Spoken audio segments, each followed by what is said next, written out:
Hello everyone and welcome back to the channel. Today I'd like to try a different type of video. Don't worry, I'll still be restoring vintage electronics on the channel like I was doing before. I still have a couple of projects in the queue. I have some tube gear even that I will be working on in the future. So stay tuned for that. But there's something else that I would like to share with you, and that is my love for second-hand stores, thrift shops, flea markets, etc. I really like to visit them and then see if I can maybe find some treasures. And then the idea of the video is that I show you an object that I found in a thrift store or on a flea market, and we'll talk a bit about it. I'll see if it still works. Maybe we can repair some small things about it. So that's a bit the idea of this type of video. Now, the first object that I would like to talk about on the channel is this camera over here. I found it in a local second-hand shop. And this is a camera that was already on my want list for quite a while, and I was really surprised to find it so close by in a local thrift store. This is a Kodak Retina II type 011. And this type of camera was produced by Kodak in Germany. It was designed and produced in Germany, and this type was in production from 1946 to 1949, so right after the Second World War. The Kodak company in Germany had been producing cameras before the war, but the production stopped in 1939 for obvious reasons. And after the war, they picked up the production again, and for the Retina II, this was the first model that they released right after the war. Now, this is a 35mm rangefinder camera, and let me open it up. So you just press the button here on the bottom, and it has a Rodenstock Heligon 50mm f2 lens. And yeah, this camera at the time was quite expensive. It's a really premium product. It also weighs quite a lot. I think I weighed it and it weighs more than half a kilo. So for something that you can just hold in one hand, it feels quite impressive. It really feels like it's made out of one solid piece of metal. That's how heavy it is. Now, I paid 20 euros for it, which is not a lot if you look up the prices on a website like Collectiblend, even if you take into account not great cosmetical condition, then still it's quite a steal. Now, as I said, let me close it up again. It's cosmetically not in great shape. See, there are two pieces of leatherette missing here. And this one over here is loose. Yeah, so it's not perfect by any means. But functionally, I had a quick look at it and I think it's still working perfectly fine. Well, we'll have to see, because I still have to test the camera. But at first sight, it looks like everything is working fine. So as I said, this is a 35mm rangefinder camera, so that means that here you have the viewfinder, but also the rangefinder is also inside here, so it's a combined viewfinder and rangefinder. So you look here through the rangefinder, and then you have to match up two images that you see moving on top of each other, and they move when you focus. So that means that the rangefinder is coupled to the focusing ring here. Which is for the time like a very premium feature. So this is the focusing ring. So this is used to focus the camera. Now that is the only thing which I think is not working completely as it should, because it's really stiff. I think the focusing will still work. See, the lens is moving, but it's really stiff, and it's gonna be a challenge, I think, to focus this with one hand. But okay, we'll see. Now, what is also quite fun is that you cannot close the lid if the camera is not focused to infinity. See, normally you should be able to push these two buttons here and then you should be able to close the lid, but it doesn't work. You first need to focus the camera to infinity and then you can close the lid. The reason for this is that otherwise the lens would stick up too far and you wouldn't be able to close the lid anyway. Now, what else? How do you use a camera like this? Well, first of all, you select your shutter speed and your aperture. The aperture here can be set here at the bottom. See, from f2 to f16. Let's put it on f4 now, for example. Then you select your shutter speed. This camera has a Compur rapid shutter, so you can go from 1 second to 1/500th of a second. Let's take 1/100th, for example, here. Okay, so we have our shutter speed and our aperture selected. Now we cock the shutter. You have to cock the shutter manually on a camera like this. Then you advance the film. Now, first something else. It's very important that you first set the shutter speed and then cock the shutter. Otherwise, you might damage the shutter. So if you have already cocked the shutter and you're then going to start changing your shutter speed, you might damage the shutter. So don't do this, especially when you're going to the fastest shutter speeds of 1/500 here. Really don't do it. It's even written in the manual that you should avoid this. Okay, then we advance the film, and then normally you should be able to fire. But that doesn't work now because the double exposure mechanism is preventing the release of the shutter. So you can always fire here manually, but that's not the point, because there is a reason why this double exposure mechanism is kicking in. Now, if you find a camera like this in a shop, you might think, oh, it's completely jammed, it doesn't work. No, it might just be the double exposure which is working correctly as it should. Because let's see, when I open up the camera here, so the film goes obviously from the left to the right, and here you have a gear.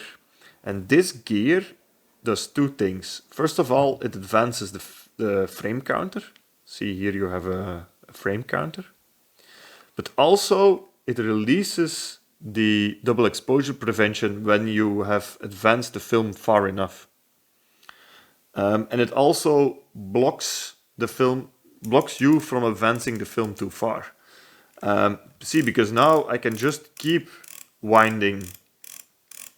And that's because this gear is not moving. This gear is basically counting how far the film has been advanced, and it stops you from rewinding too fast. It also releases the shutter so that you can take a picture.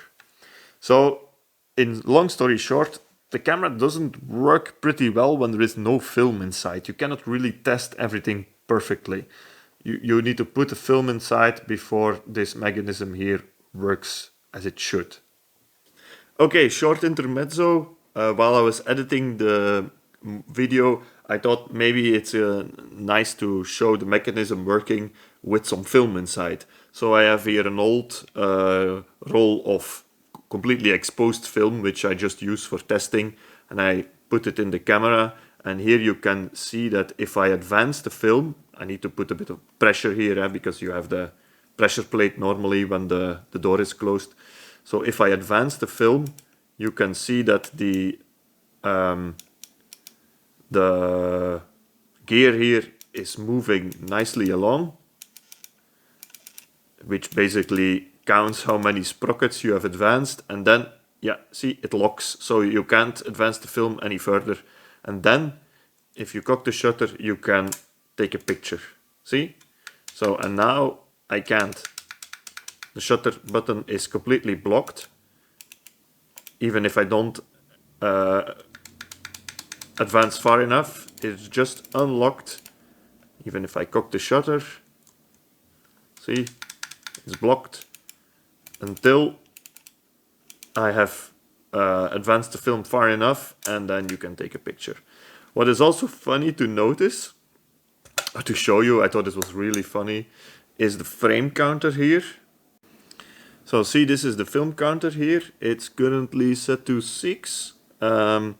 So if you advance the film, you'll notice that it'll makes a complete rotation. So yeah, that's quite funny. It actually counts down and then makes a complete rotation -1 frame to end up on 6, which is actually quite funny. See? So it counts all the way around.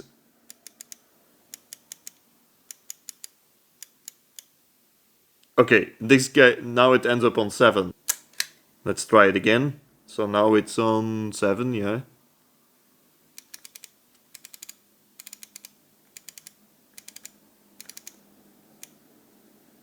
Yeah, now it's on 8. So quite funny.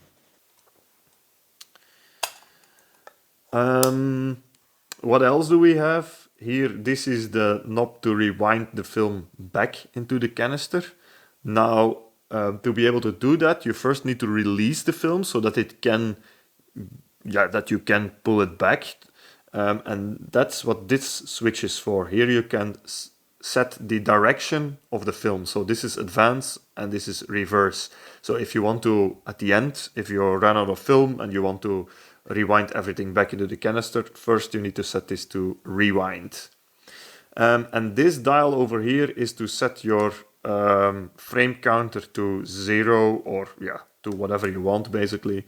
But it doesn't reset to 0 automatically when you put in a new roll, so you need to put it to 1 or to 0 manually. And then you have here a cold shoe or an accessory shoe. Anything else? Yeah, here on the bottom you have here a tripod hole, and then this is really cool. And this is a sort of reference sheet or something for calculating the hyperfocal distance. So this doesn't do anything functional on the camera, it's just so that you can check your hyperfocal distance when you're focusing. Yeah, quite fun. I haven't seen this a lot on a lot of cameras, but yeah, quite fun. Yeah, I think that is about it. So what I normally do when I want to try out a new camera is I put some black and white film inside that I bulk loaded myself. So I currently have some Fumapan 200 black and white film in my bulk loader. So I will be rolling like say 10 or 12 frames of Fumapan 200 in an old canister, put that in the camera and see if it works. Because when I don't know if a camera is working perfectly, I don't want to waste an entire roll of film. So I just put a couple of frames in a roll just to test out the camera. So that's what I'm gonna do now, and then I'm gonna go outside to see if it works. I'm actually quite excited about this one because I've been looking for a camera like this for a while, and it's just an utterly fascinating piece of equipment. So I'm just gonna enjoy myself shooting with this camera, then I'm gonna develop the roll, and then I'll get back to the video and we can have a look at the result. Hopefully, hopefully the result. So see you soon. Alright, so I went out into the local park, shot a couple of pictures, came back home, developed the roll, and I think I've got some bad news. Let me turn off the light here. So this doesn't look great. These shots are just extremely overexposed. As you see here, it's just a black, okay, it's a negative, so white, black mess. It's just one big cloud, these shots. That one over there, you can slightly make out some surroundings. here as well. I think I can make out a bit of grass here. First of all, at first sight, I thought that maybe there was something wrong with the shutter. But then, since there is here anyway some buildings that you can see, I think it must be something like a light leak, but a very severe one. I don't understand how I didn't see this, because I checked the bellows and everything looked light tight, so I don't know where this is coming from. Maybe it's the door on the back of the camera, which is not completely light tight. I don't know. It's weird because there are no light seals in this camera. So normally, unless there is something bent or damaged, there is nothing to deteriorate. So there is, yeah, a light seal on the back door would be really surprising. So yeah, I'm just gonna have a better look at the camera, see if we can find something wrong here, because this is, yeah, there is nothing here basically. All right, so I think I found the problem. Yeah, this piece of leather here also came loose in the meantime. Doesn't really matter that much. Yeah, the problem for the light leaks is the bellows, which became detached from the body of the camera. You can clearly see it here from the inside. Over there you can see it. So this is the bellows, this part over there, and that's the body of the camera, and you can clearly see a gap in between. You can even see it better if I shine a light through the front. Yeah, see, you can see the light coming through, like right over there. So this is clearly a light leak. Now, and it's the same on the other side. So here you can also see there's a gap here as well between the body and the bellows. On the top and the bottom, I don't know. I cannot see them and I cannot reach them. So I think they are still fine, but I'm not sure. At first I thought that, it's going to be an easy fix. Just glue the bellows back here and it's basically done. But then I realized it's not gonna be that simple, because, yeah, like I said, the top and the bottom sides, they are really hard to reach. I also cannot really well see or reach the corners. So if I glue it back together, I don't think it will be a permanent fix, or it will, loosen again at a later point. So I'm afraid the entire front here of the camera needs to be removed, and the bellows need to be removed so that they can be glued back decently. Now this is quite a bit of work. I found an amazing video series on YouTube from Chris Sherlock. I'll link them in the description, where he basically shows how to service a camera like this completely. So what he does is he takes it apart completely, and the camera that he is servicing also has the same issues as this one. So the bellows is loose, and also the focusing ring was also really stiff, where he fixes these issues and he basically cleans everything inside, including the shutter and the rangefinder and everything. So that's basically the same type of service that this camera needs. And yeah, it's a hell of a lot of work, especially for me. I'm not used to working on cameras. I've only done one camera, I think, in my life, and it didn't turn out that well. There was a lot of cursing involved. So I'll have to think a bit about it, see if I can grab all my courage together to start working on this one. Any case, it's not the goal of this video to do an extensive restore, but I might do it in the future for this camera because I love it so much. It's really a really fun camera. So yeah, but thanks to the video series of Chris Sherlock, I think I will be able to do it. But yeah, I need to find the time and the courage to start working on it.